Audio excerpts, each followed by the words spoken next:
My name is Greg Gubman. I'm the Community Development Director for the City of Diamond Bar. I'd like to welcome you to tonight's update on the Town Center specific plan. We're excited to share with you where we are and what we've been working on as we approach the halfway point in the Town Center planning process. We've taken your ideas, your opinions, and your feedback from last July's workshop and the week-long charrette last August, as well as the direction we received from the City Council and Planning Commission during a joint study session this past January. And tonight we're going to show you how all of that input is taking place, is taking shape. Our project manager, Neil Payton of Torty Gallis and Partners, will once again lead tonight's discussion. Those of you who've been following the process already know that Neil is passionate about town planning and creating walkable, joyful public spaces. And he has been instrumental in helping to focus the vision for the downtown. I'll be back a little bit later to talk to you about affordable housing, but now it's time for me to hand over the mic and kick things off with Neil. Thank you. Good evening, everyone. Thanks for coming out on a challenging night weather-wise, but you all are the truly committed and devoted to this because you could have stayed dry in your homes. Thank you. So many of you are familiar to me now because you've come out to many of these events and opportunities to chat. A few of you, though, are new faces, and I thank you for coming and look forward to hearing what your comments, thoughts, and ideas are. Let me just get started. Okay. So this is the outline of what we're going to be talking about tonight, recapping what we've done so far, talking about the suggested plan and alternatives. Greg will come back to talk about affordable housing options. We'll then talk specifically about some ideas about Diamond Bar Boulevard, about how to create human scale, and finally, what goes on after this meeting tonight, the next steps. So let's do a little recap of where we've been and how we've gotten to where we are tonight. This is the site. It's about 45 acres, and it constitutes about 0.5% of the land area of the city of Diamond Bar. So this is not a transformation of the city. It's a potential transformation of a little spot in the city.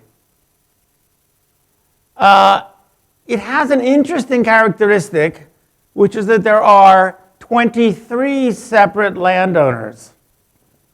So that means that for something to happen on any part of this site, that particular landowner has to be interested in either selling their land or doing that or collaborating or whatever. So I don't suspect that any of this vision will happen tomorrow, simply because it's going to take some time for those kinds of deals to get made.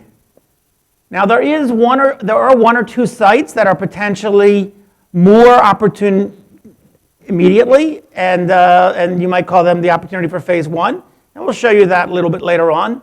But the vision you're going to see tonight is pretty comprehensive, and I suspect it will take some time to get there, honestly.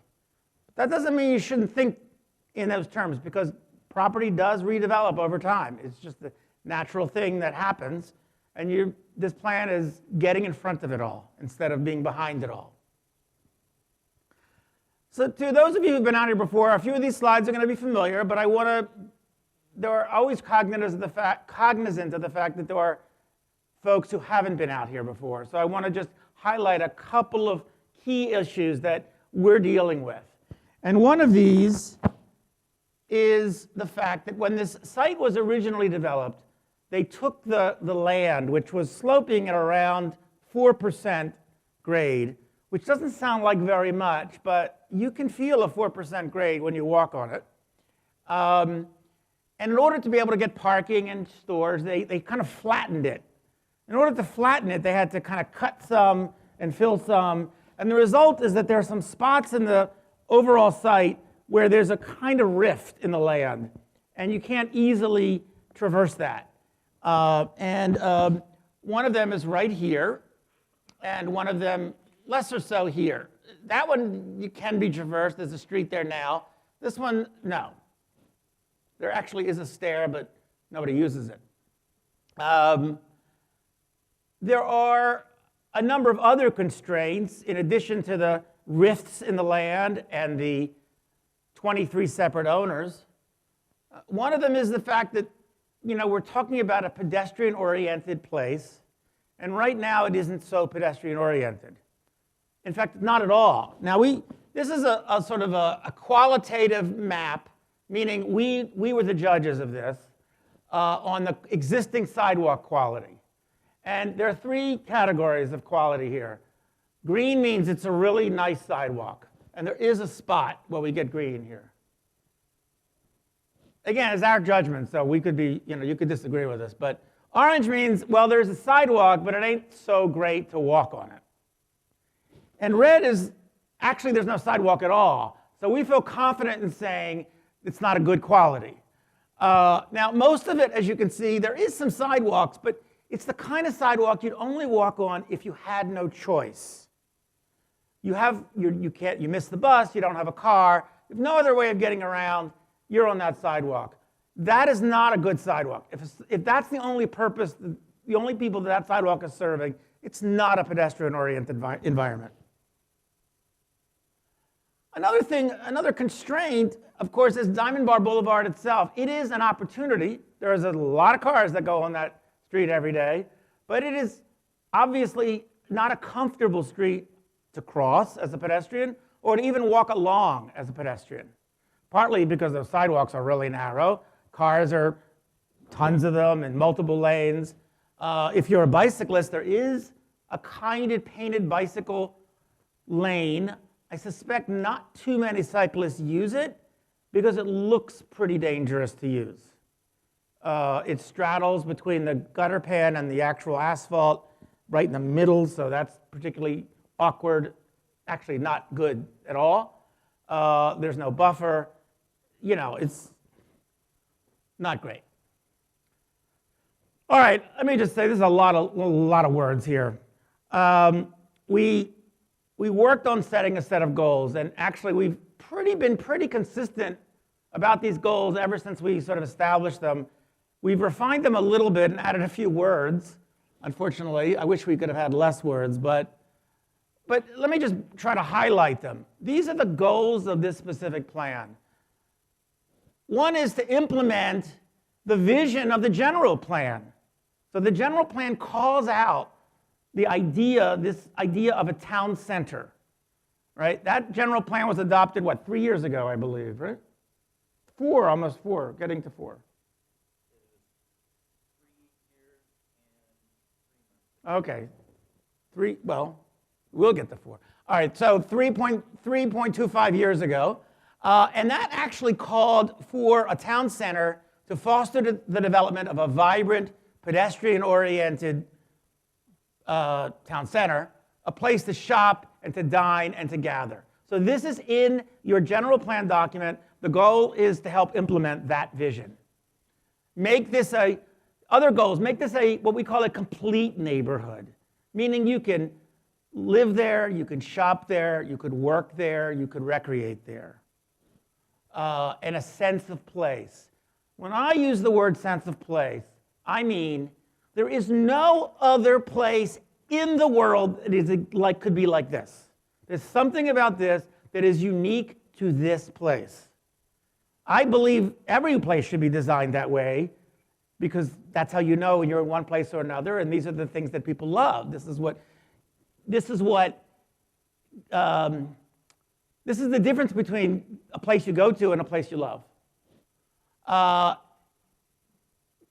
The physical design, the programming, all of those things, they not only accomplish what we said above, but they actually support health and well-being. That this is a healthful place. Part of being healthful is actually creating a walking environment. A place that provides for car light or car optional living. This is not getting rid of the car. It's making the car a tool to get around, but recognizing that there are other ways of getting around, and those ways are also important in this plan. Because if you design with everything around the car, you don't get a pedestrian-oriented environment, you get a car-oriented environment. If you design with the car as a tool, much like you wouldn't design a house around the hammer and the screwdriver, you don't design a city around the car. Great public places and spaces and landscapes that help to regenerate the natural processes, like they hold stormwater, for example, is an important part. Great public spaces are ones that you want to go to, not to buy something. I mean, you can, but just because they're nice places to be. To accommodate a range of densities or housing types, to allow people of different ages, people of different incomes and lifestyles to all live there. Perhaps when you're thinking that you no longer want a big house, this might be a place you'd consider moving. Perhaps when your kids grow up and want to maybe not live in your basement or in your attic, but probably don't have a basement, but that they could live nearby here as well. And importantly, in this accommodation, this specific plan will help the city implement this sixth cycle housing element. Doesn't roll off your tongue, but it is part of the city's commitment to affordable housing that it must make by law in the state of California. That this plan is flexible enough to accommodate changing market conditions that will inevitably occur during the life of this plan. There is no way we can stand here today and know what those will be. Just as 3 years ago when you did, it was 2019, yeah, it was 2019 you passed it. When you passed the general plan, no one had ever heard of COVID. Ever. And here we are. That changed a lot of things. And so other things will change, like the fact that the office market right now is deader than dead. We couldn't comfortably say there are going to be office buildings here based on today's market because nobody's building them anywhere. But I don't know, 5 years from now, things could change very easily. So those are the kinds of things we have to allow and not have to have amendments for. Retail changes, everything changes. And most importantly, this is developable in phases. Many people have asked, when do you think this will be finished? Because of the 23 separate landowners, it's going to take a while. I don't know. Nobody knows. It depends on how motivated any of those landowners are to do something. And, we hope that embedded in this plan are some incentives to do things earlier rather than later. But you still gotta, what is it? You can lead a horse to water, but you can't make them drink. So, okay. Those are, I know it took a while for that, but those are really important because they guide everything we do. So the opportunities, I talked about some of the constraints, but I want to talk about some of the opportunities here. Your general plan lays out this vision, and that's a really exciting vision. It's what, certainly what gets us passionate about working on this project. And if you look around this area, you find other great examples. Let's call them peer communities that certainly provide inspiration for what we might do here. Not copying them because they're all different and you're different. But whether it's downtown Pasadena or Claremont Village or Old Town Monrovia, or Brea. These are all peers that we can learn from. And so we literally went and applied that shape of our site area. This is the site. This is Diamond Bar right here. We took that same shape and applied it to places like Pasadena and Brea and Claremont and Chino Hills and Monrovia, just to show how they sit, how they work. Like, what if you could literally cut out that piece and stick it here? What would it look like? And you notice, and one of the things that we were kind of inspired by, particularly, was Monrovia and Pasadena and Claremont as well, because they all actually have this kind of grid of streets that comfortably sit, within this area. And you'll hear me talk a little bit more about why that might be important, why that is important. So one of the things we looked at was, by applying those examples, how many intersections would there be because of that grid? Now, why would we want to count intersections? It turns out, a lot of people are researching what makes a place walkable, and there's a lot of stuff that are just sort of obvious. But some stuff's not as obvious. And one of those less obvious things is that the amount of intersections per square mile is a factor in making a place walkable. The more, the better. More intersections per square mile is better than less intersections per square mile. Now, you might think, why? Doesn't that mean more cars and all, conflict? It could, but when you have a lot of intersections, it means you have a lot of streets, and it means no one street has to carry all of the cars. And there are lots of ways for pedestrians to move around and for cars to move around. And so yes, cars and pedestrians have to meet cars more often, but they meet them in much smaller amounts and at much slower speeds. And as a result, it turns out that in a study done of I think it was 62 cities in California, the ones that had greater intersections per square mile had much more walkability, much more bicycling ability, much more transit use. And then when they burrowed down even further to look at a couple of cities in detail to see if it was, maybe that's just the quirkiness of the cities they chose, they found that even within the same city, the older areas where there were more intersections had more walkability, more bikeability, and importantly, less traffic fatalities. And that was across the board in all of them, way less. By the way, not less traffic accidents, about the same, less traffic fatalities. People might have still gotten into accidents, they just didn't die. And that's because they were going slower when they did that. There were less pedestrian deaths by far. So this is a really big deal. And what you see, by the way, it is recommended a bare minimum number of intersections per square mile to make a place walkable is about 150.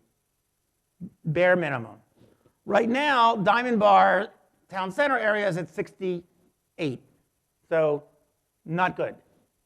Pasadena, 352. Very good. Brea, 117, has work to do. Monrovia, 287, excellent.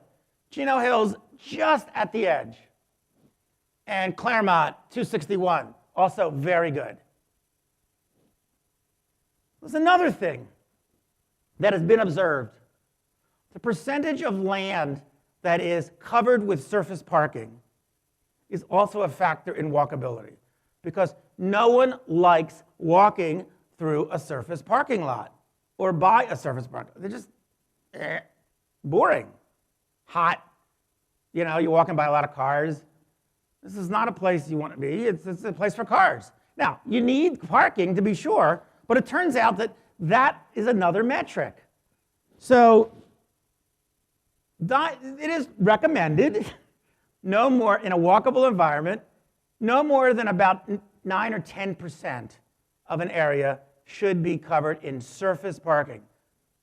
Parking could be accommodated in many ways, but not on a big piece of asphalt. Diamond Bar is at about 41%, so about 4 times as much. It's not surprising. It's a suburban-style shopping center. This is what you would expect in any suburban-style shopping center. It just means it's not particularly pedestrian, not oriented to the pedestrian. Pasadena is 5.3%, which is really good. Now you might say, oh, I can never find a place to park in Pasadena. Maybe you do, maybe you don't say that, I don't know. Some people complain about that. I live in a city where they complain about it all the time. There's plenty of places to park. It's just they're not on a surface parking lot like you might be used to. So that's a trade-off. Brea is at 20%, Claremont is at 15%, Chino Hills at 31%, and Monrovia at 13%, so pretty good. Okay, so what are the other things that make a place walkable? Well, not only having sidewalks, but having great sidewalks. And what makes a great sidewalk? Right? Well, one is you got to have a nice amount of dimension, physical dimension, just size has to be enough to allow people to pass each other, maybe 2 people walking together, pass to somebody else, walking a dog. There's got to be enough room for that. And in a retail environment, room for cafes or outdoor displays and things, that requires room. Having shade and street trees and street furniture, these all make a better sidewalk. But there's something else that you may not always think about, which is a sense of enclosure. Humans, it turns out, humans we are what's called an edge-loving species. We love edges. Now that's evolutionary, right? You don't want to be killed by a tiger or in the thing. You want to have some protection against that. And we feel good in enclosed spaces. Not too enclosed, but somewhat enclosed. You go to a big open restaurant, you're going to want to sit probably near the edge, not in the middle if nobody else is there. It's just, you feel more comfortable. So if you look at this particular photo, this is in Santa Barbara where people visit, from all over the world because it's so beautiful. And what makes it beautiful? Well, these great sidewalks and great plantings and furniture, but also buildings that actually provide a sense of enclosure, and not just buildings that are blank walls, but buildings that are, full of awnings and detail and signage and balconies and all kinds of stuff, so that as you're walking by at a pace of around 3 miles an hour, because that's about how fast people walk, nicely, not strolling, but you have to have enough detail to keep your eye interested at that pace. And when you design for a car traveling 30 miles an hour, you don't need that kind of detail. So those are important as well. So additional opportunities, things like creating that street grid, providing for a view to the mountains, looking to the San Gabriel Mountains to the north, figuring out how to be able to cross Diamond Bar Boulevard, and how to even get into to the area from, is it called Prospectors, I think, as well, which is right now something kind of looks like people want to do because there's a chain link fence that's cut open, like with wire cutters. So there's, I call that an aspirational connection. All right, so at the same time we're doing all that analysis, we had a economic consultant, Robert Charles Lesser and Company, doing a market study. And what they found out, without going into detail, is that pretty much there's a market for around 1,875 units on the site and about 180 senior units, bringing the total to around 2055-ish, something like that, of a market. Plus about 450,000 square feet of retail, which is what there is now, right? Pretty much the same. No office space at all, really. So that was a market study done. That, by the way, doesn't have to be what goes here, but it is something that can be measured. When the general plan was done, it anticipated about 900 units on this site. But when the housing element was done, it had to up that. And so it brought it to 1,320 units, I believe. Is that correct, 1,320? 1,350. So In a sense, we have to be at a minimum of 1350, and there's kind of a maximum market of around 20,055-ish. So that's how we've gotten to where we are there. Now, we started this back in July. We had a meeting in this very room, generated ideas, wrote things on the pads. There were some crazy ideas and some, not so crazy ideas that came out of that. Some of you might have been here for that. So that was depicted here. And then in August, we were at City Hall, and we worked for a week drawing. And some of you came. Some of you came every night. Some of you I even argued with a few times, and we became friends, I think. But it was a lot of stuff came out of that. So that was a huge factor in how we got to where we are. These are some of the drawings that were done from that time. There was the recognition that we have potential view along a street looking to the mountains, which people thought was pretty interesting. The possibility for a main street, the possibility for great sort of urban-style residential streets. We talked about opportunities for a cultural center. First, I was talking about a city hall that was like more of a, looked like a city hall. Maybe not. Maybe, a new library or a new cultural center or new something. So we looked at some other kind of civic-oriented use, but maybe a movie theater, who knows?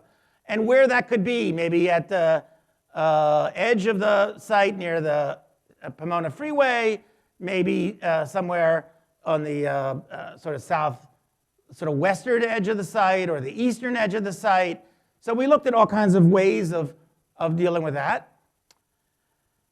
We met with the Planning Commission and the City Council in January and got a lot of feedback, and out of that came to a kind of blended plan, let me say, trying to take the best of everything we heard. But you can't always just use everything because they don't always fit together. You have to do some editing. But we did the best that we could to come up with the preferred plan. And let me walk you through how that works. So you start with, these are the existing streets. Golden Springs, Diamond Bar, Prospectors, and this one whose name I always keep forgetting, because it's not even what?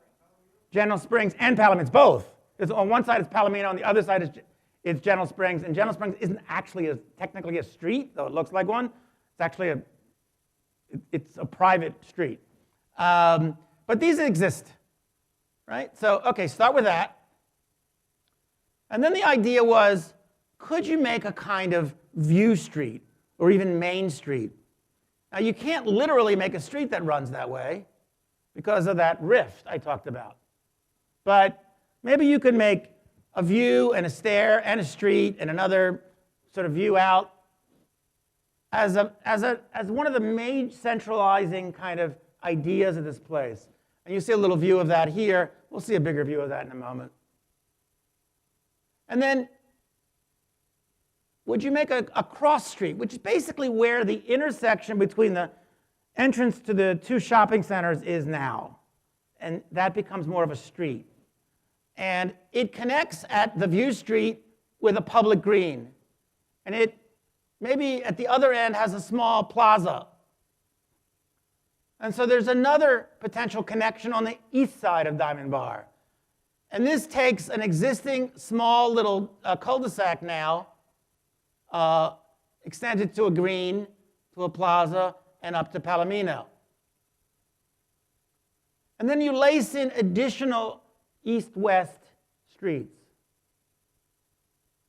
And now you start to see kind of a grid of streets emerge out of this that looks something like this, where you have a village green, where you have a kind of main street of retail with stair sequences on both ends, like that, with another village, a small neighborhood green, and a plaza, and stairs, and other green areas sprinkled in,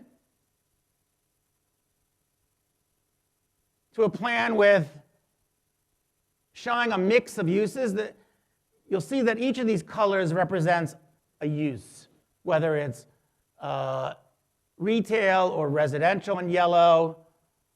If it's striped, it means that there's retail on the ground floor and residential above. The blue is some sort of a either civic or cultural use. A purple could be hotel. And so these are the kind of the uses that could be there with a kind of building footprint or roof plan. And there's that view street. So what we did here was take that idea that we looked at in the original sort of charrette back in August, and which your City Council and Planning Commission thought was quite compelling, and figured out how to make it actually work in the plan, because it didn't really work before. And so, thankfully, it snowed here a couple weeks ago, and I asked Greg to go out and take pictures of the mountains with the snow, and we were able to capture that in this view. So, here's that sitting at the top of the stairs, looking north, the mountains in the background, the buildings ahead. You see a kind of central, even fountain here. As you can see, there is a ramp for accessibility extending down, a street of retail with housing above. In the middle of all that, that view was taken from there, is the sort of town green, maybe a hotel, a sort of small food building that allows the view from Diamond Bar Boulevard, maybe a fountain even that kind of slows down traffic and makes a connection visually between the green and the civic building here, and what that might look like from Diamond Bar Boulevard.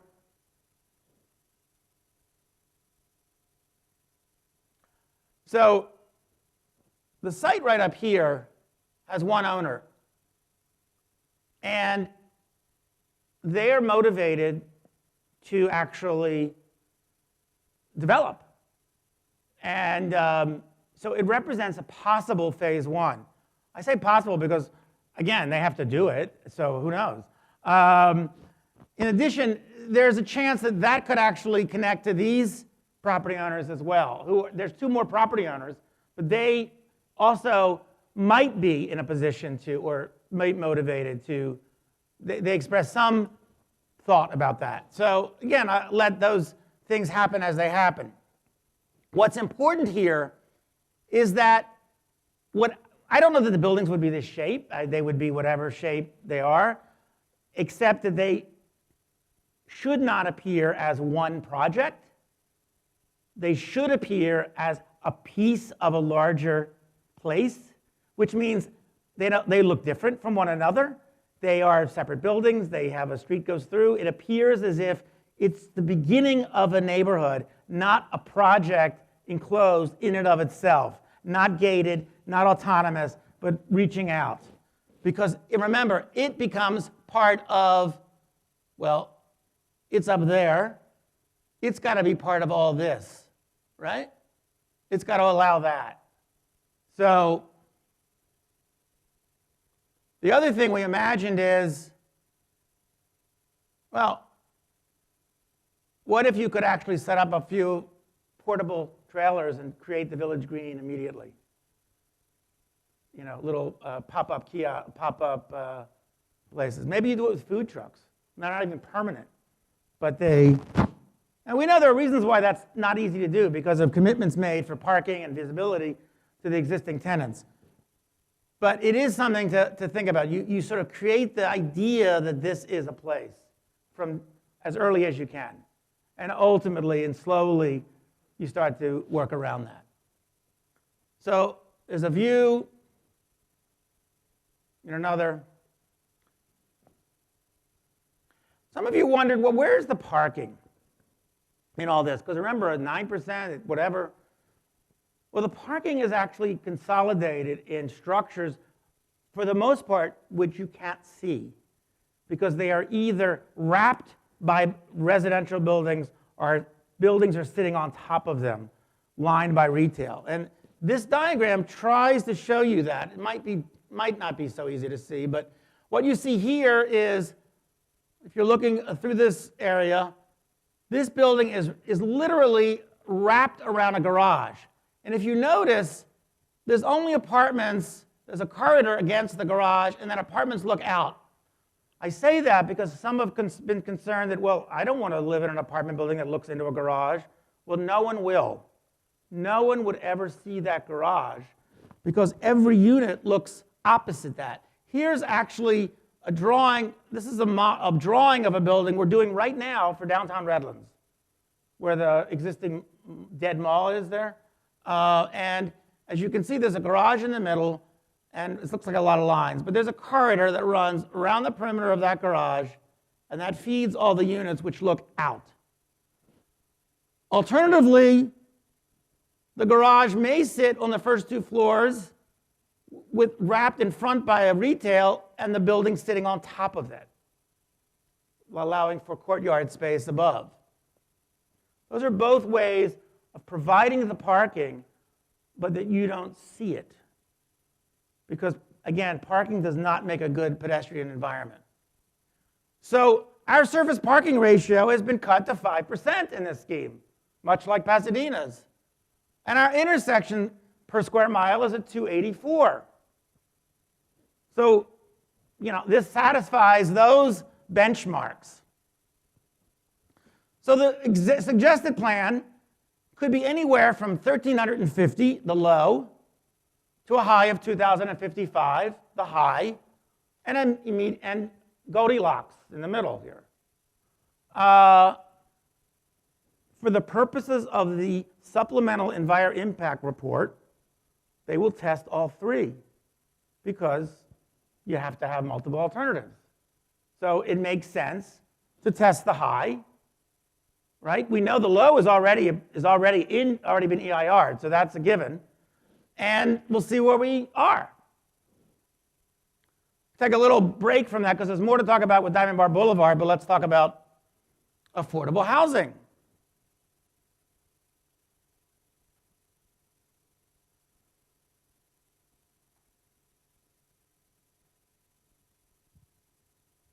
Thanks, Neil. Please cut me some slack because now I have to follow one of the greatest public speakers I've ever known. But I do want to talk a little bit about affordable housing and our strategy to bring affordable housing opportunities into the town center. Backing up a little bit, I want to talk about the steps leading up to this commitment to providing affordable housing. So I'll start by talking about what Diamond Bar and all other cities and counties in California are required to do, and that is to have a housing plan that's updated every 8 years. This plan is called the Housing Element. I don't know who thought Element is a good name for a plan, but state bureaucrats typically come up with really bad names and acronyms for their policies and regulations. And the Housing Element is part of our comprehensive general plan, which Neil mentioned was adopted. The update was adopted at the end of 2019. And one of the most important components of the Housing Element is the RHNA, and that's an acronym that stands for a Regional Housing Needs Assessment, and somebody decided that that acronym is pronounced RHNA. Again, state bureaucrats, I guess that's the best really we can do with those letters. But basically what it means is that the state went through a process to determine how many housing units would be needed to accommodate the estimated growth in population in California. And then each city and county in each county unincorporated area is then assigned a portion of that number, which becomes that agency's fair share to meet the regional need. And that fair share is called the agency's RHNA allocation. So for the current housing element cycle, Diamond Bar's RHNA number is 2,521 units. Now obviously, we can't force anybody to build that many housing units, but we are obligated to accommodate residential development to achieve that number. And we do that through zoning, and we need to zone enough land to achieve that target, whether it's actually realized or not. And through the general plan and then through the housing element, the town center is one of those sites that collectively would help us reach our RHNA allocation. And as you can see from the chart, we also need to do what we can to provide housing opportunities for all income levels. So the numbers here show categories very low, low income. Low income is 50%, 50 to 80% of area median income. Moderate is 80 to 120%, and above moderate is where you get into the market rate housing. And the way housing law is written, it is presumed that increasing density will make housing more affordable. And for Diamond Bar, the minimum density that's considered to be the level where housing development becomes affordable is 30 units per acre. But that isn't really true in the real world. Zoning for 30 units per acre won't guarantee that any of the new housing units in the town center will actually be affordable without some intervention.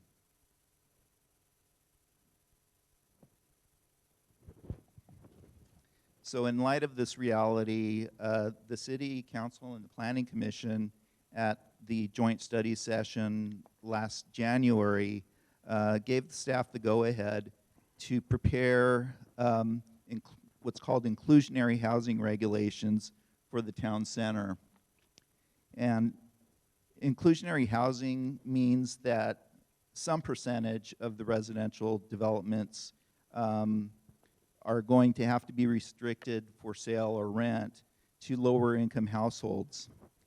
And to make that obligation long-term, it's not just when those units are initially sold or leased, but there would have to be covenants that cover a significant period of time, like 30 years or more, where those units would be deed restricted to be affordable.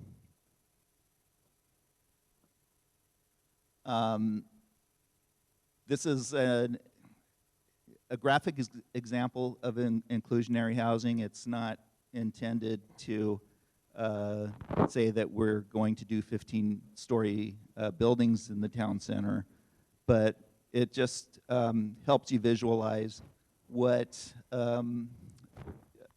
15 to 20% of the units being set aside for affordable would be how they would be dispersed throughout a project. no matter what type of building type or housing type it is. So on the right side, the white cells indicate those affordable units within a development project that's predominantly market rate.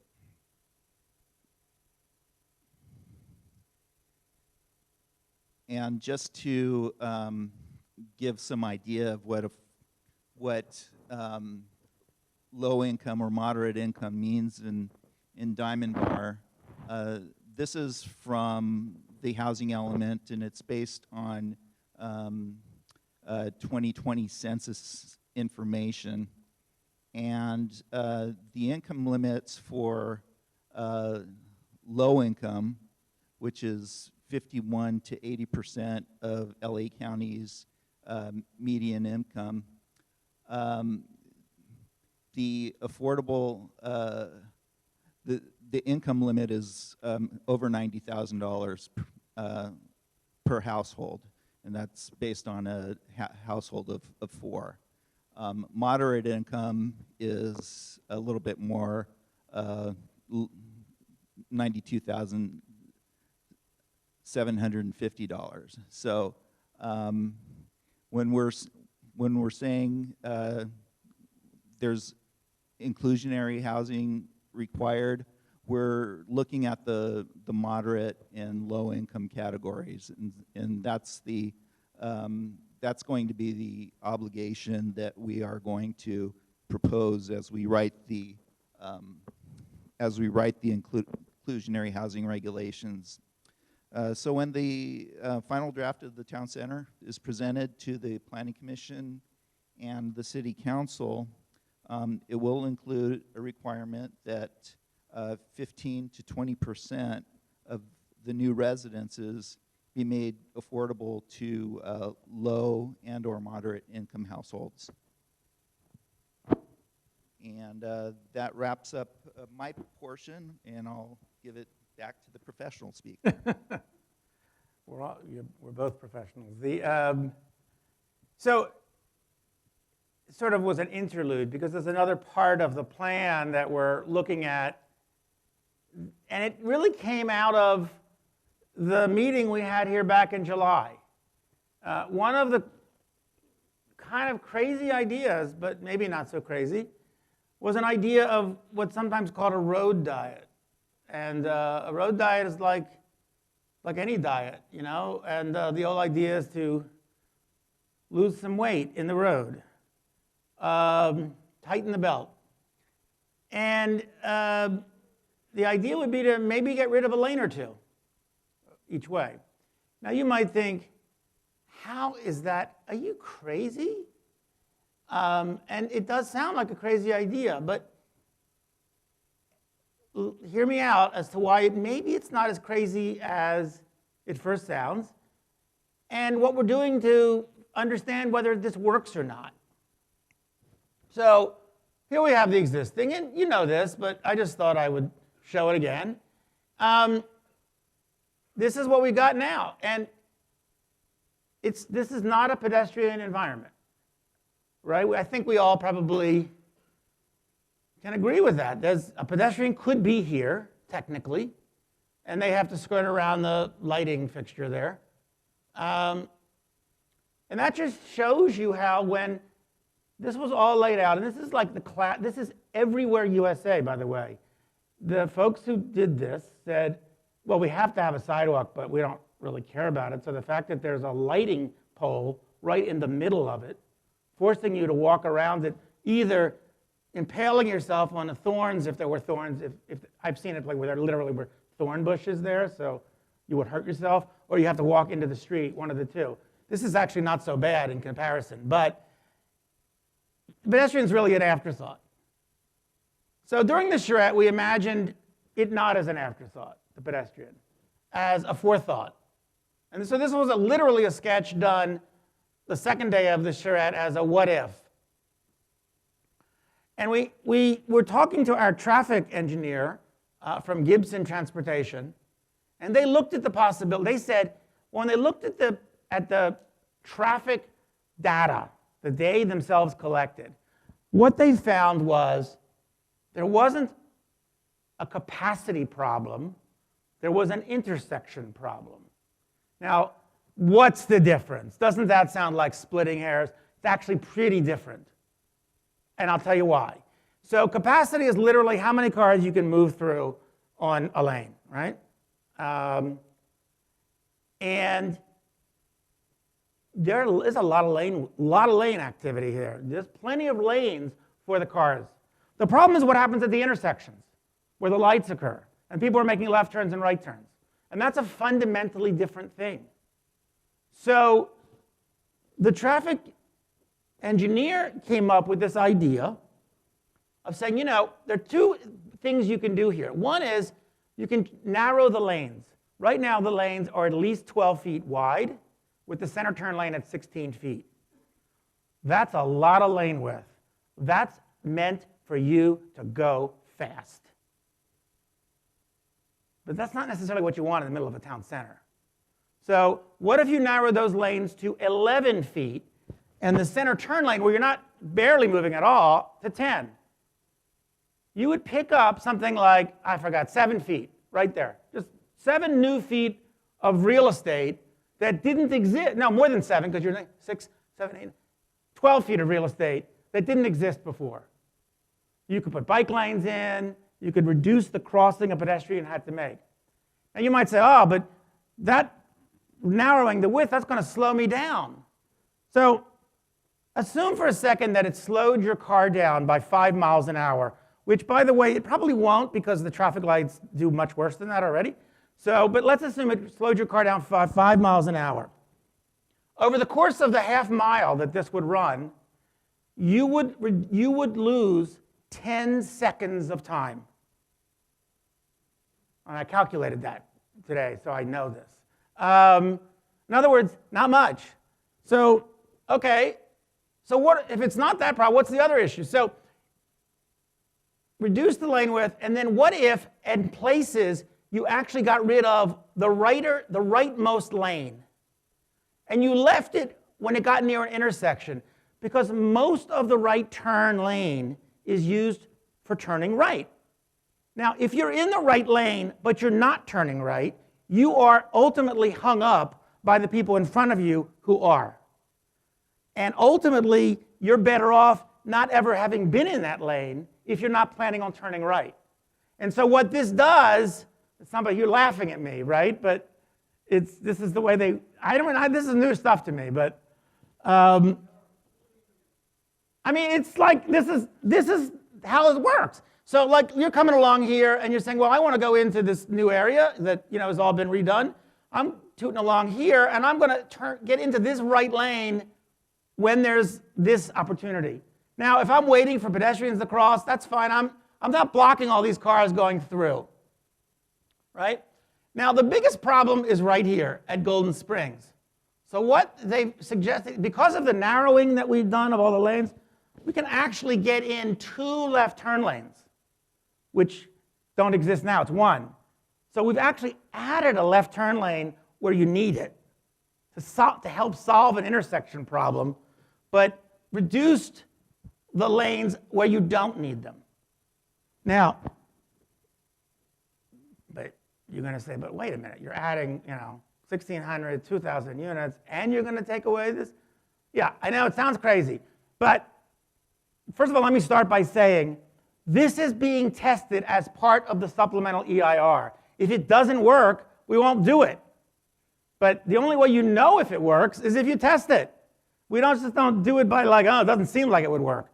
So that's number 1. But number 2, the reason why we have a gut feeling it will work is because we're not adding any retail here. In fact, we're actually, in our program, have a reduction of retail of about 30,000, 40,000 square feet, right? And retail is the thing that drives the traffic, right? That is the big deal, not the residential. Residential is like a fraction compared to the retail. Number 1. Number 2, the residential that's there will some of that retail and residential will capture themselves. Those 1,600, 1,300, 2,000 residential units will have the opportunity to do some of their shopping on site. They don't have to get in the car. So we'll see if it works or not. But that's a thought. Here's what you've got now. But you might say, well, why go to all that trouble? What's the big deal? Well, what if you could have something that was more like that? Or like that? What if that were Diamond Bar Boulevard? That you could actually imagine strolling down, walking down, biking down in a protected bike lane, right? Eating at cafes or the like, feeling like you were actually in a downtown. So this is the sort of ultimate idea of this. This cross-section, which shows you the kind of building face to building face, would keep the right-of-way more or less as it is, but redistribute it so that you have 11-foot travel lanes, a 10-foot center lane. In some cases, you have an 8-foot parking area, potentially, for parallel parking, because the retailers love that. And in other cases, you have an 11-foot additional lane and an expanded sidewalk, all right, wide enough to actually feel safe, feel comfortable. Bicyclists who can feel comfortable because they're actually protected from the ongoing traffic. Now, with all those units, is it going to look like that high-rise building that Greg just showed you a diagram? He specifically said we're not proposing 15-story buildings. I just want to reemphasize, we're not proposing 15-story buildings. Okay, that should not be any takeaway. No, we're not doing that. All right, we think you can make 5-story buildings here that are perfectly, wonderfully pedestrian-friendly. All right, look at this. Here's an area that we're actually working on right now for Claremont, so nearby. This is if you know Claremont, you know, south of the tracks, where there's literally a parking lot. I think there was a Cadillac dealer there, or a Chevy dealer. A Chevy dealer like a zillion years ago. Really, the most Corvettes of any ship? Well, they're not there now, but anyway, it's a huge parking lot. So look at this. This is 1, 2, 3, 4, 5 stories. Here, there's a 3-story part next to a 5-story. The reason why this looks not like a ginormous building is because it's broken down into different masses in different characters. And we think that you can make we know you can make design standards that achieve that. And these are some of the examples that you all used when you were doing, I think, your housing element, right? As to show what recent examples nearby. Paseo, Colorado, that's actually like 7 or 8 stories, I think. Here we have 4-story buildings in Monrovia. This is in Pasadena as well. 4-story buildings also in Pasadena, Del Mar Station. Different characters to the same building, different heights, accent pieces and the like. These are all things that can be part of the objective design standards that we're including in this, and that will ensure a kind of richness and character. They don't have to look traditional. They can be contemporary as well. Again, this happens to be in Fullerton or in Baldwin Park. They're very different styles, but similar densities to what we might be talking about here. So that's kind of where we are today. You might have a question about what comes next. Well, 2 big efforts that are ongoing. One is we're beginning the Supplemental Environmental Impact Report. So you did an environmental impact report when you did the general plan, but then you had to supplement that or amend that. What was it? Addendumize that when the housing element was done, because the amount of housing increased between that housing element and the original general plan. So now we're doing a supplemental EIR because we potentially raising that number again. And that will look at all of the things that we will need to look at. As part of that road diet idea will be looked at, right? And commented upon. And your traffic department, your DOT will scrutinize it. And a recommendation will come out of that to council, which council will have to decide upon. Because we're not the ultimate deciders here, right? So we'll simply present the facts, we'll make our recommendation, and the council will ultimately decide. So as part of that, the notice of preparation is actually in preparation, and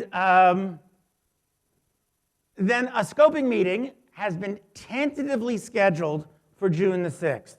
So you can write that down, but it could change. I mean, we literally just came up with that date. But that's the tentative date.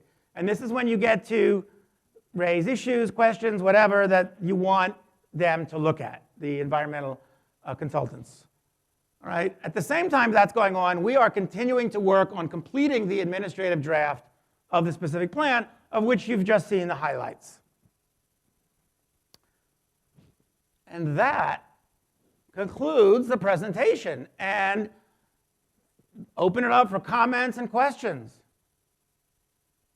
Okay, so the gentleman in the back, and then you, sir, will be second. You say, if I understood you correctly, you have 13 separate property owners in this schematic 23. right now? 23. 23 property owners. My only other comment is, this is my first time around at this project, the presentation. I'm sure you're aware that this warm and cozy schematic that you presented here is right next to a freeway. Yeah, we are. That's actually what makes it so valuable, because it's right next to a freeway. That's actually that is an opportunity, because a gazillion million cars, I don't know, it's not that. But there's a lot of cars on that freeway, and they are potential residents, they're potential customers, they're gold. You bet. Okay, yes, sir. I just have two observations. One is that I want to echo some members of the community. One, didn't ask you when it's going to take, how long it's going to take. My comment would be, go big or go home. We're spending quite a bit of money about this. 50 years ago, there was supposed to be a mall on that location. It never transpired. We had a county supervisor, Peisha Barham, who approved all these things. It became 23 owners on this property. Go big or go home. Quit talking about, let's do it, and quit delaying about it, because many of us are not getting younger. I want to get to talk about affordable housing when the community development director mentioned about the fair share. The fair share was mandated by Governor Newsom, who put a gun in the head of every city in this state. You have to have affordable housing. So just members of the community, do not be bought at what's been told by the community development director. He's been told because of state law. The Governor Newsom put a gun in every city. One city right now, Huntington Beach, is fighting between Huntington Beach and the Attorney General. Fair share is great, but who can afford to come to Diamond Bar? Who's going to come to Diamond Bar? Are you going to have single or a couple with no kids? I don't know. But again, I want to wrap up. Either go big or go home, but be very conscious about fair share. But it's not fair share when you have the governor put his guns in the head. We had a city council that worked hard to get the affordable housing to appease the community development department in the state of California. It was crazy. But again, I cannot emphasize enough. Let's go big or go home. Thank you. Yes. Okay, this gentleman is right here. Oh, I'm sorry, you want to go over there? My name is Aziz Amiri, and I represent the Regional Chamber of Commerce. I'm the Community Relations Director. And we will be contacting you to discuss more options we have to share with you about this program. I agree with Alan. Go big, do it fast. And one of the obstacles that you will have is a road diet. I think they should go into developer's diet. Take away 3.5 foot of your parcel at each end and let the public have a free flow and use of the street that they enjoy. Actually, we're proposing about 5 to 10 feet cut into the developer's land, not just 3.5. in order to get those wide sidewalks. But I hear you. Thank you, thank you. We'll be in touch with you soon. Okay. Thank you. And then there's a gentleman, well, there's several over there, but second to the last row there. Yes, hit this man, and then you can move up and over. Yeah, there's a bunch over, yeah. Hi, my name is John Walker, and I'm a business owner here in Diamond Bar. And I just had a few questions for you guys, if you don't mind. So you said there is 23 different property owners. Of those 23, how many are actually on board for doing this project? Or do you even know at this point? Or I think we have talked to about, I want to say 19 of the property owners. The other 4, we have been unable to, reach. We've tried, I mean, a lot, like registered mail kind of level of. So you do know who they are, because I've heard rumors that you don't even know who some of these owners are. No, we have names for everybody. Okay, that's what I wanted. No, we, as I said, we've talked to 19 of the owners. Okay. And I don't want to put words in anybody's mouth, because honestly, I will also say that, let's say somebody is, I don't know, in their 90s and is one of the owners. Which there is, yeah. They may not be on board with this, and we haven't spoken to their heirs or any future, you know what I'm saying? So there's that too. You gotta look at this long term. Obviously, no one will do anything unless that owner agrees. So, on that land. So, yeah. You're not thinking of it in an imminent domain? It wouldn't be legal. You're not thinking about No, imminent domain? not only we're not thinking about it, it would not be legal in this case. I did not know that. Okay. Because it's not, you can't use it for economic development. Okay. Let me give you one timing question also. Let's say you got all 23 owners on board next year. Yeah. How long are we looking for this, even Project A, Phase 1 going? Oh my God, that is such a concept, that is such a what-if question. Because you wouldn't do it anyway, that way. Because you wouldn't want to put 2,000 units on the market at the same time. Yeah, for true, yeah. So I don't know. Can you tell me what interest rates will be in 6 months or a year? Because I don't know, and that's, all of these things factor into it. Oh, I'm sure. So I don't, it's impossible to answer. Then last question. What are your plans to relocate some of these businesses that are already in these places? Are you planning on moving them and then moving them back in, or is just I think every business on their own? each, I don't have any plans for that. I think each individual owner will have to look at how their tenant structures are done. In some cases, they're on month-to-month leases, so, they're there, they could be, Other cases, you have a 25-year lease, so they're going to be there a while.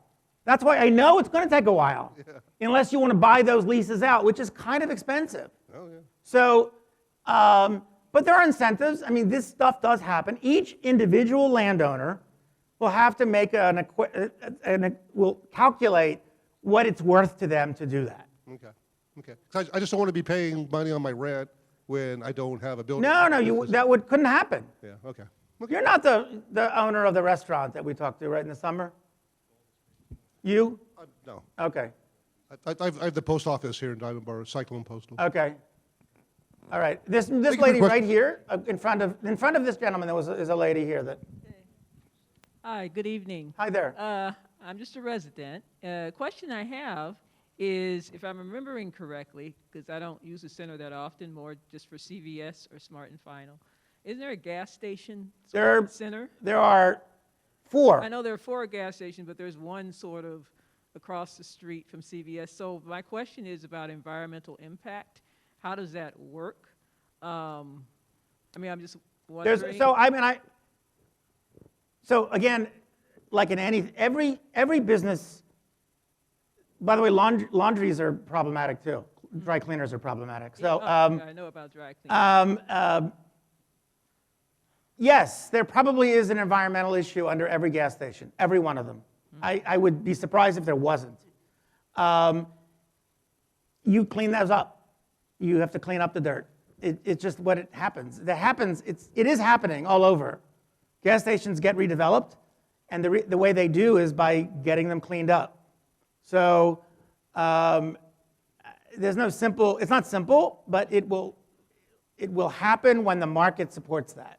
And then the dry cleaner Yeah, I'm Same. wondering about that as well. I happen to be on a board of an organization where we're trying to sell some land, and there's a dry cleaner on there. Yeah. There are issues, and so it's just been held up for. In every case, I mean, I've worked on, in fact, we do a lot of redevelopment efforts, and I will tell you, there aren't many sites out there that don't have problems.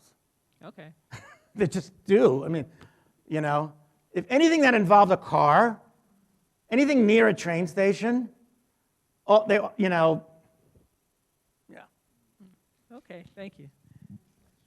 This gentleman with, yes, you. Thank you. I'm trying to get a sense from what I've heard you say so far about whether this is something that is amenable to go big, go fast, or really are we talking about a 20-year plan? I mean, you're talking about 23 owners. I imagine that's herding cats, even if you had them all in the same room. But some of them you can't even get a hold of to find out how cooperative they would be. Is the plan one where it's all or nothing, and if you don't have all of them, then what if you have 15 of them or 12 owners? So that's a great question, and it just depends on which 15. But what's going to happen, the reason I talk about the phasing is what we've tried to do to the best we could is try to respect parcel lines. We haven't always done that because in some cases the parcels are so small that they're just, you have to buy them to make it work. But in some cases we've tried so that a fragment can be done and stand alone without all of it being done. It's true, that view that I showed up the view street, that won't be done unless several property, there's one property owner that is, let me say, hard to reach, as in the registered letter came back on, yeah. But, you know, eventually they'll be reached. Over the years, we've heard about, at least I have heard about, the owners of the old Kmart Center being multiple parties who were of divergent views about what ought to be done with the property and just would not agree to anything. And it sounds like you've got an expanded version of that on your hands. You talked about statistically some things about population and housing and so forth. Do you have any thoughts statistically about the time frame required to collect 23 separate owners for a single project and get them on board and to the table? So I guess, no, I have no, it's impossible to predict that. It varies so much. But I will say this. I mean, by the way, some of the property owners don't live here. They don't live in California. They may not even realize they have this property. I mean, it's, you know what I mean? It's like one of a zillion that they have.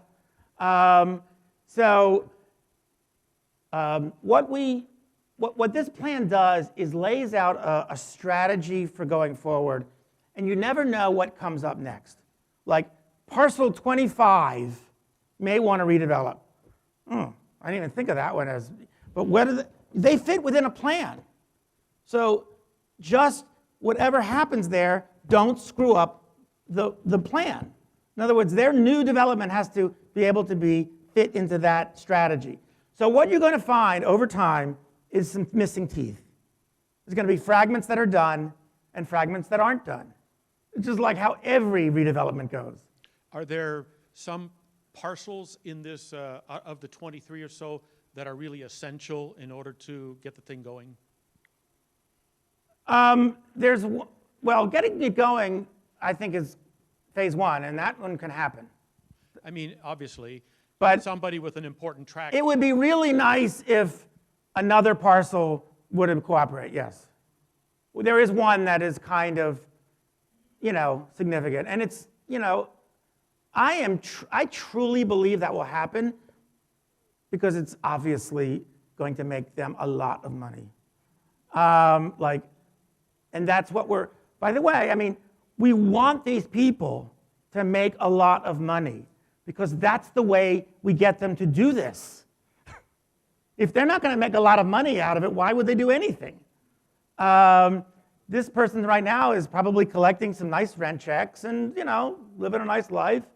And we need to have them think about more. So we've tried to incentivize this by front-loading the density as well. There'll be a cap on the density, but that cap won't necessarily be spread evenly. it's like something that can get used up. And if you don't use it, you lose it kind of thing, which is another incentive to get people to do it, right? We haven't figured out exactly how that works yet, but that's one of the ways.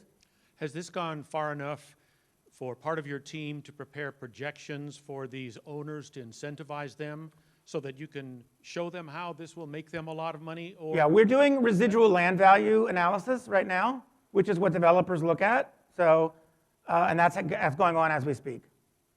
But we're not there yet.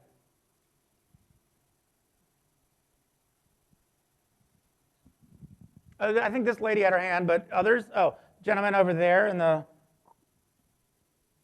edge, yes. This man. Okay.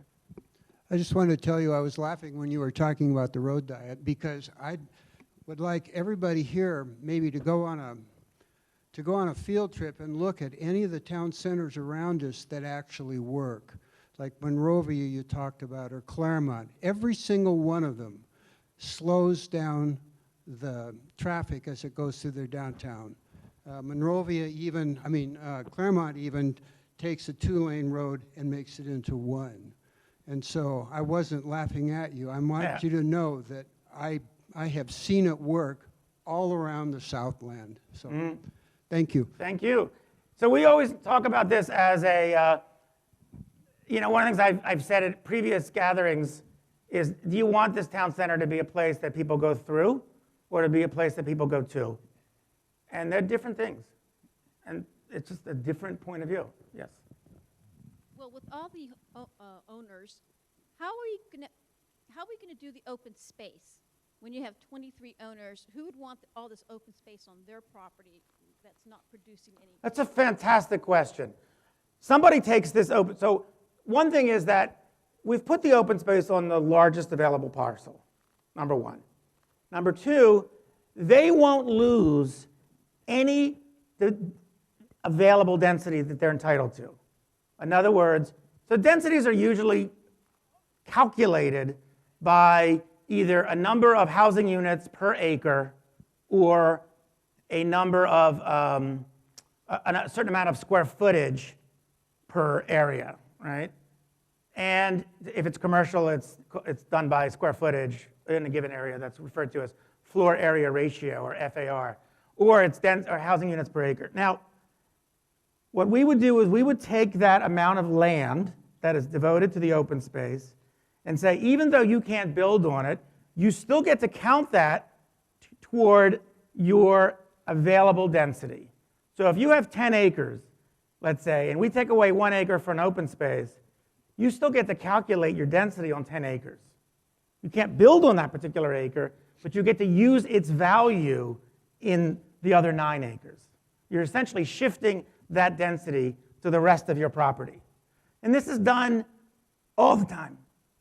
This is actually how it's done in every city now that tries to create public open space, because they don't have it. So they basically get the developer to give it to them by letting them move it to the rest of their property. Yes, ma'am. Over in the pink. Can we get a mic? Yeah.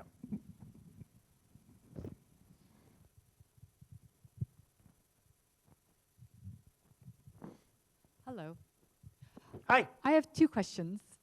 One is going back to the Dye Road, and having talked in August, where would be the bus stop and for pedestrians and the bus going through Diamond Bar Boulevard, and for those of us that use the bus? And I have a second question. Sure. There is a bus stop there now, which we anticipate remaining exactly where it would. We anticipate it being exactly there, the same spot, which is right at the, not right at, but it's pretty close to that center kind of, right now, the driveways into the shopping centers. There's also a bus stop on Golden Springs, I believe.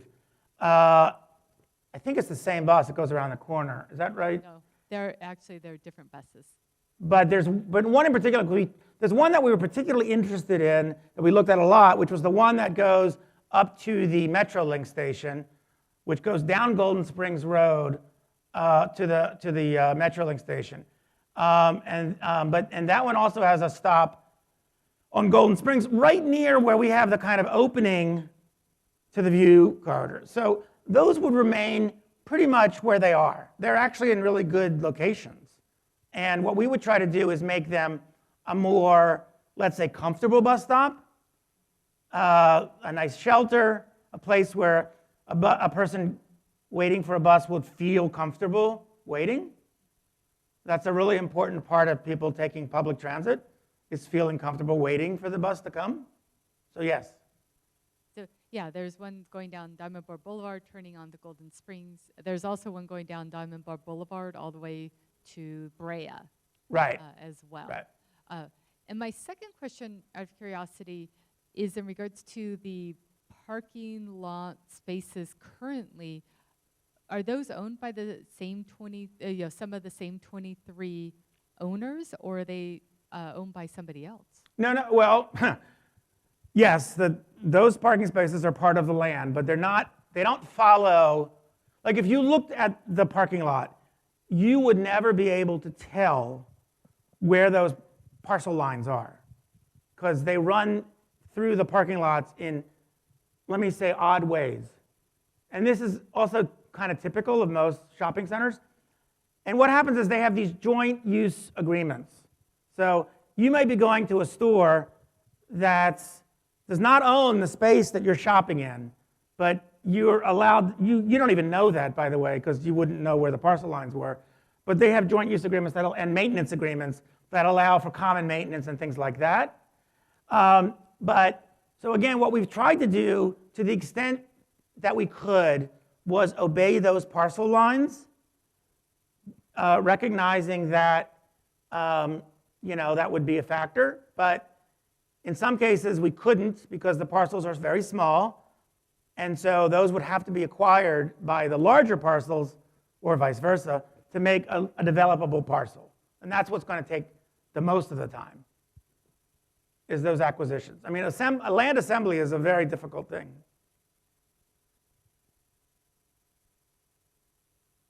Again, I see this more as a long-term strategy than I see it as a project that will be implemented tomorrow, if that makes sense. Well, the road diet, maybe you could implement tomorrow, but because that's owned by the city. So, that's what you got. Yes, sir. The last time that I was with you, I went through the whole week, and I brought this topic up. And you personally told me you were going to look into it, but I haven't heard anything about it. I think you know what I'm going to talk about. I don't remember, but tell me, and I'll tell you if I just didn't address it. I've been here many, many years. I was sitting in the organization. And the only thing that we have here in Diamond Bar that's a symbol of this organization. Oh, the windmill. There you go. Oh. And I asked you personally, I said, could you please look into this? And I did. And I have witnesses that can prove I did. And you know what? They told me, don't move the windmill. Come on, Neil. They're going to have this project. The freeway must see it. Look at our symbol right there in the middle. What do you see? Yeah, I got you. I hear you. And I saw the banners that the computer people did. I said, no, that's not going to work for me. I need to see the windmill so people can see it coming by. And they're bringing, as you say, gold to bring there. Let's bring the gold to remind people what Diamond Bar was originally intended for. It was a ranch. Well, okay, sir, I just want to say, again, in our first sketches, we actually showed the windmill. And because of you. And we had that, we were, let me say, disabused of that notion.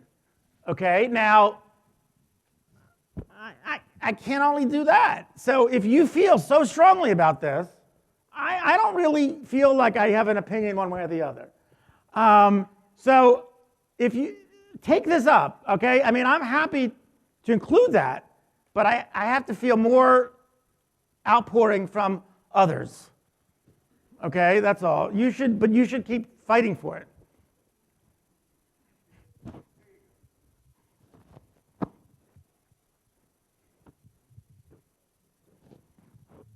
I was wondering if you had any examples of cities with centers that we're proposing that are as close to the freeway as this would be. I mean, I know you said having the freeway there is a positive. Yeah. but I'd really like to see examples of cities who have built kind of the same thing that you're proposing that are that close to the freeway and, you know, the access to the freeway. Yeah, I got to think about this, and I'll have to look this up. I mean, we're working on right now on a project outside of Denver. We're right on a freeway. It's a redevelopment of a shopping mall, and we're putting 3,000 units there and a couple million square feet of office space, and it's right there. And they're having no problem. Are you taking an access road as part of that, or is it off to the side? You know what I'm saying? I mean, we have an access road going right through the proposed center. Yeah, Okay, it's got some I mean, pretty major roads that run by it, but we're also proposing a road diet there too. Yeah, like, you know, run by it is different than running through it. I hear you. I mean, I will say this. We did a project we worked with the city of Oceanside, which is in northern San Diego County. It's just south of Camp Pendleton. And so it's the first town, if you're driving down from Orange County, you go into San Diego County, you're going through 20 miles of Camp Pendleton. There's nothing. And then you get to this city. And we worked on, I think it was 3 miles of this Route 1, essentially. And they've actually instituted part of a road diet there and it's taken a while because there was a recession and then there was a pandemic, and you know, these things take time. We put in traffic roundabouts, by the way, there. I'm not even talking about that here. Could have. Which actually help. The roundabouts actually help. One of the things that was so interesting is, you know, there were people who were very dubious of this, of doing a road diet there. And so there was a gentleman who owned a very successful independent kind of burger joint. And he was pretty well respected in the town, and he would come to the meetings. And people assumed he'd be totally against the road diet because they said, you know, it's going to hurt traffic going by. You need these cars. These are important for your business. He said, you know, it doesn't really help me if 30,000 cars go by my business every day at 40 miles an hour. It actually is not good at all. I'd rather them be going 15 miles an hour because then there's a chance they'll stop and buy something. So that, of course, shut everybody else up because he was actually a very respected guy, and he was telling them something they were not expecting to hear. So I know in my own city, the same issue is being raised as they develop along a corridor that leads right to a freeway within a block. And there's arguments up and down, you know, whatever. You can be sure people are against it, some are in favor of it. And there's no easy. Well, I'm not going whether I'm in favor or not favor. I was just wondering if there was, you know, an example. I know that there is. So there is. I mean, there's a lot of this is new. I mean, a lot of this is so new. I mean, a lot of this has really started happening in the last 15 years. And you might say, well, 15 years is a long time, but it isn't actually for this stuff. So there's a project right now that's being conceived of in Westminster, California, South Los Angeles County, right? Westminster. There's a mall there, and it's going to be slowly infilled. It's right at a freeway. A similar strategy is being pursued there. So that's another one. A couple other examples that may not be perfect comparisons would be Santa Barbara, where State Street intersects with the 101. Also, you can look at the shops at Chino Hills, which is a long way from being fully built out, but that's along off of Grand Avenue within spitting distance of the 71.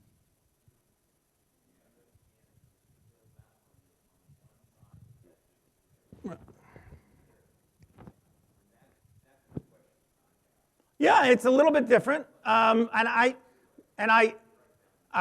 you're right. I have to look further for that, but I'll look for examples. A similar point, and to build on that point, Diamond Bar Boulevard becomes the freeway every Friday, and every day that there's an accident on the freeways, Diamond Bar Boulevard is the freeway. Mm-hmm. Do you like that? Do you want that? Do you want that? Is there a plan, other than building another pinch point on Diamond Boulevard, to slow it down even more? It doesn't seem realistic.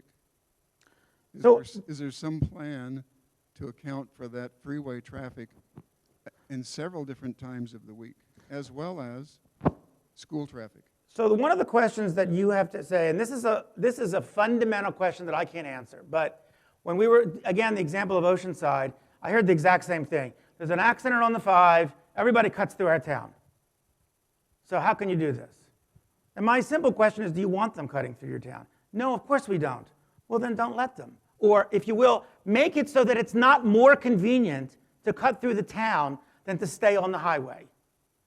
And it's not a given that your street has to function this way. You own this street. You can make it what you want. So I would say, if you want it to be that overflow, then you've got it.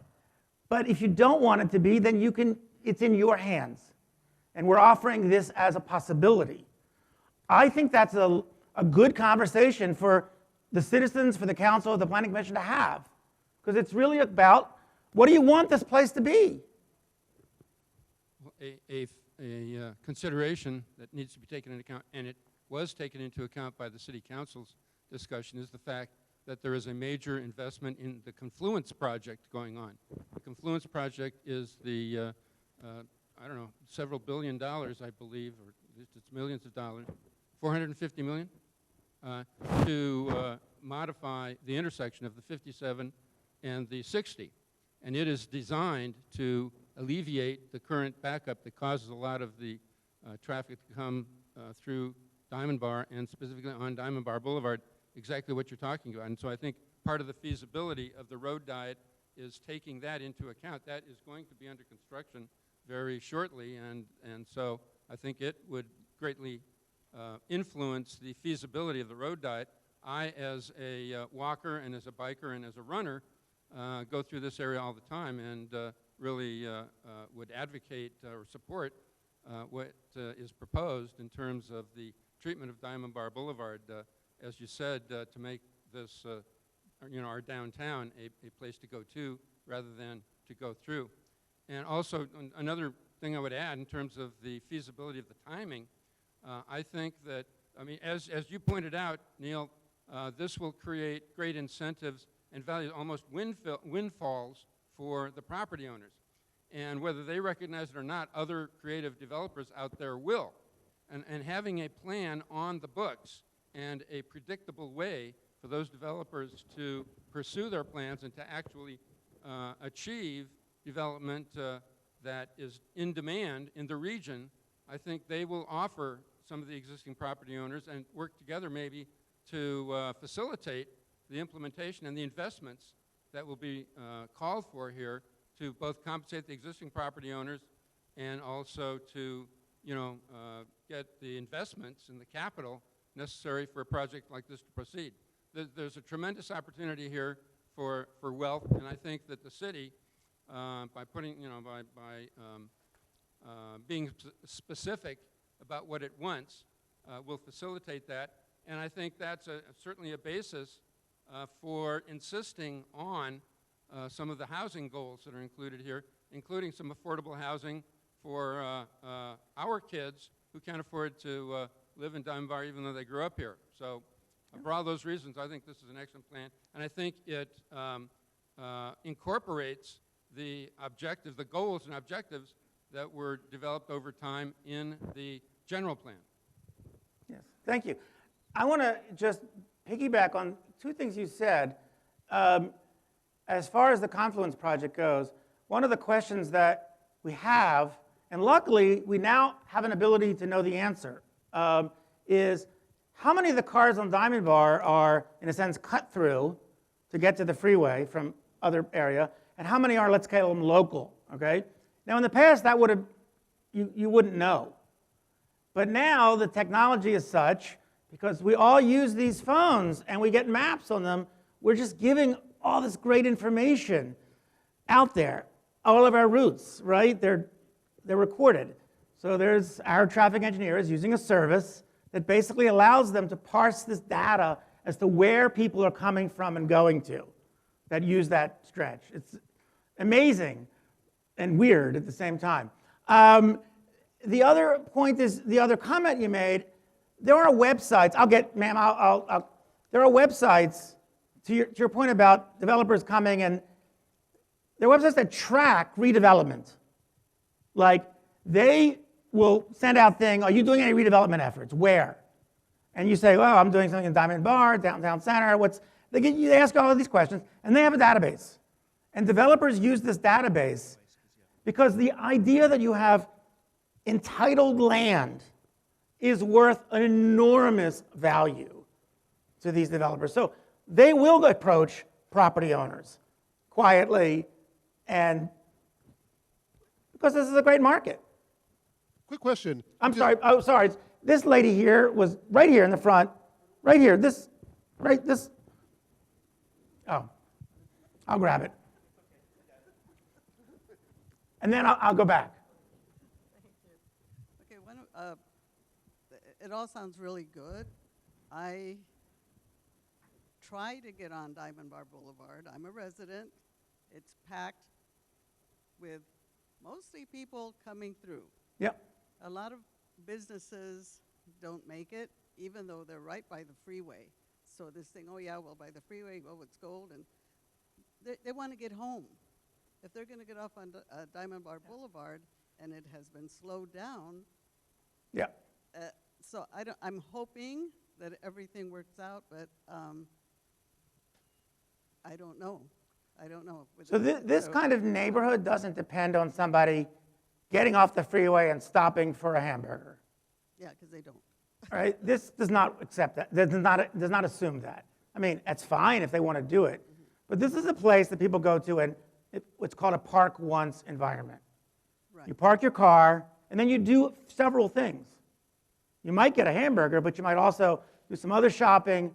You might do this. You might go to the cultural center, whatever. You're doing multiple things at the same time. But you're parking one time. Yeah. Well, and two, we have to have good stores, good retail, because yeah, of course. We have nothing really. If I need a nice dress to go out, I don't go to Diamond Bar. Yeah. There's nowhere for me to go, so I go somewhere else. Sure. If I want to go to a nice restaurant, not in Diamond Bar, I go to Bray, I go to Chino Hills, So if we are going to attract people during the weekend, I guess, is when they would be coming from other places, then we need to have something that's going to draw them in also. But it would be nice to have 2,000 residential units sitting on top of them, because they're there. Those folks are built in. They can just walk down in their bunny slippers and get a coffee. They don't have to get in a car. Is there going to be a supermarket there? Well, there is one now, and that guy's going to be there for quite a while. Yeah. What? Sprouts is there. Anyway, this gentleman had a second question, so we're up to the, oh, I'm sorry, this is a new person. Oh, okay, then we'll get to you. Just one real quick thing. You mentioned that you have data now that can tell you how many people, what percentage are actually residents of Diamond Bar, how many people are using it as a shortcut. What is that percentage? I don't know. You don't know? Okay. Because I'm not the traffic engineer.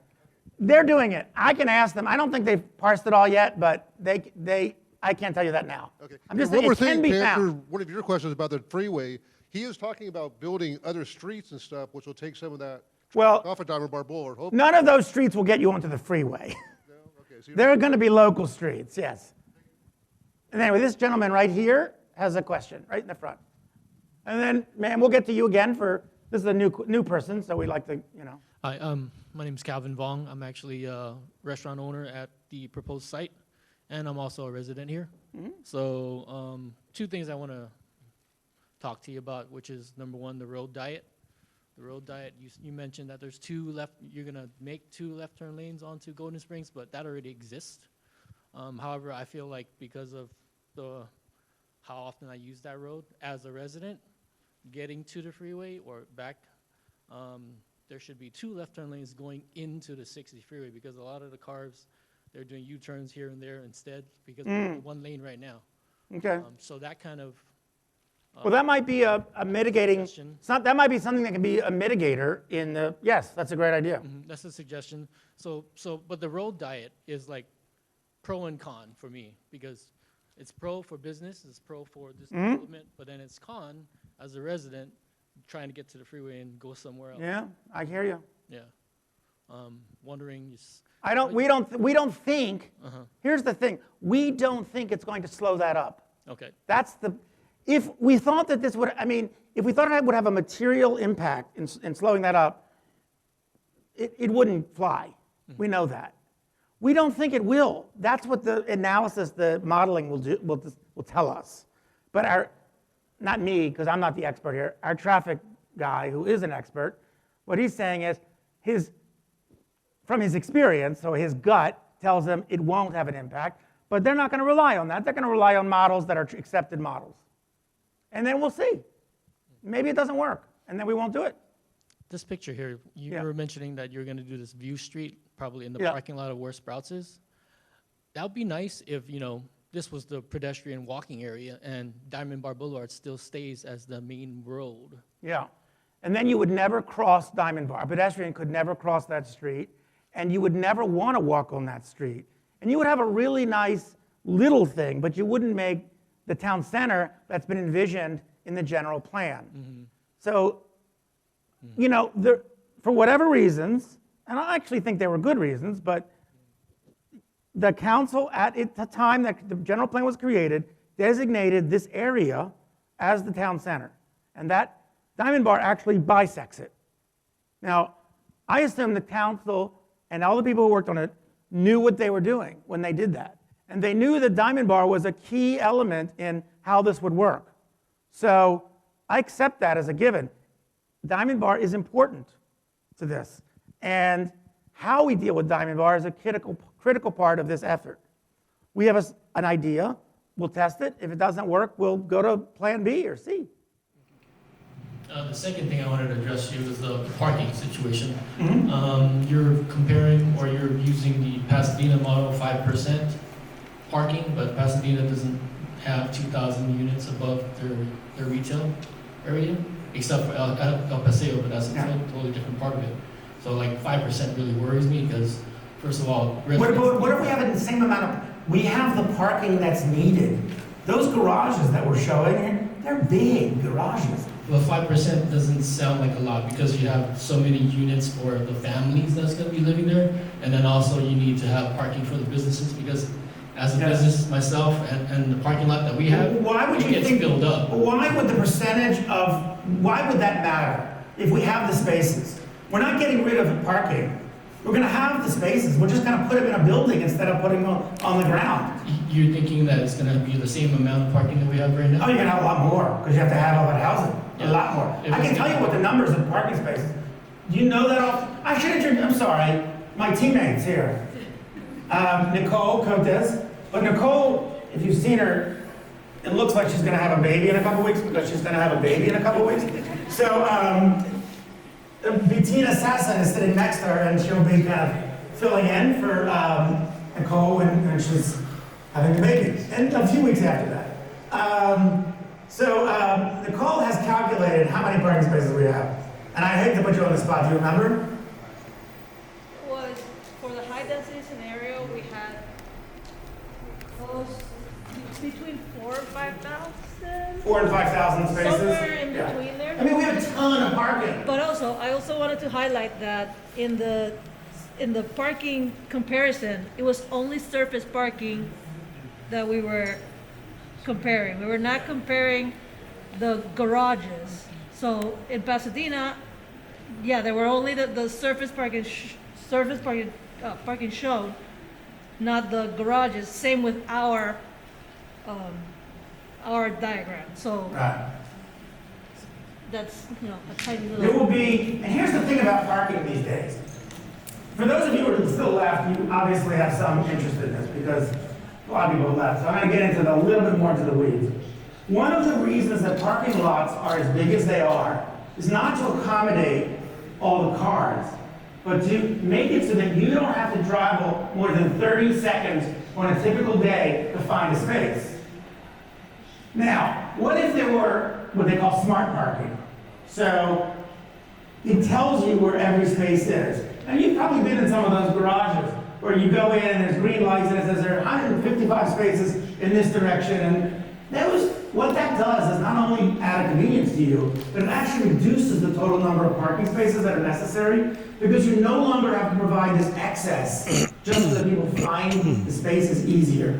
So now what you do is for places that have a dense downtown, I happen to live in Santa Monica. Every garage is put up on a billboard. And as you're coming into downtown, you know parking garage 7 has 225 spaces in it. Parking garage 9 has, this many spaces in it. And to tell you where to go and how to get there, how many spaces are there. So it saves an enormous amount of parking. And despite what my neighbors think, it is really easy to park in downtown Santa Monica, even though there are almost no surface parking spaces. And there's a ton of housing there. So I know it works. And what we've done is provide what we believe is what the market will require in parking. Because we don't want to have too much, because then it's expensive.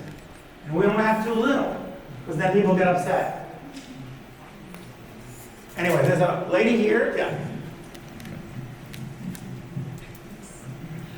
I just wanted to say that I'm in support of that affordable housing. Well, it may not be too affordable, but I think it provides opportunity and diversity for our residents in our community. Great, thank you. So, thank you all. It looks like everybody's questions are answered. Thank you all for staying, for coming and staying, and for your really important and interesting questions, and a few that I have to actually do some research on. So thank you.